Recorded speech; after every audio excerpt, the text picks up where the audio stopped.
അങ്ങ് വാനക്കോണില് മിന്നി നിന്നൊരമ്പിളി അമ്പിളിക്കലയ്ക്കുള്ള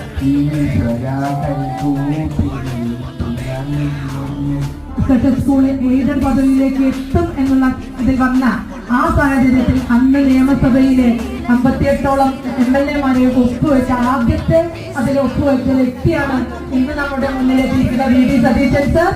എനിക്കൊറ്റ കാര്യം മാത്രമേ ബഹുമാനപ്പെട്ട പ്രതിപക്ഷ നേതാവിന്റെ ശ്രദ്ധയിൽപ്പെടുത്താനുള്ളൂ. ഇനി നമുക്കൊരു അവസരം വന്നാൽ വൈകാതെ തന്നെ ഇത്തരം സ്ഥാപനങ്ങളെല്ലാം ഏറ്റവും നമ്മൾ മുൻഗണനയോടുകൂടി നിർവഹിക്കേണ്ടതുണ്ട്. അദ്ദേഹത്തിന് അറിയുന്ന കാര്യമാണ്, എങ്കിലും അദ്ദേഹത്തിന്റെ ശ്രദ്ധയിൽപ്പെടുത്തിക്കൊണ്ട് ഞാൻ ഇവിടെ വന്നപ്പോൾ ഞാൻ ആദ്യം അത്ഭുതപ്പെട്ടു പോയി. കാരണം എൻ്റെ ഏറ്റവും പ്രിയങ്കരനായ എൻ്റെ സഹോദര തുല്യനായ ഒരാളാണ് ശ്രീ ശശികുമാർ. അദ്ദേഹമാണിത് നടത്തുന്നതെന്ന് എനിക്ക് അറിയില്ലായിരുന്നു.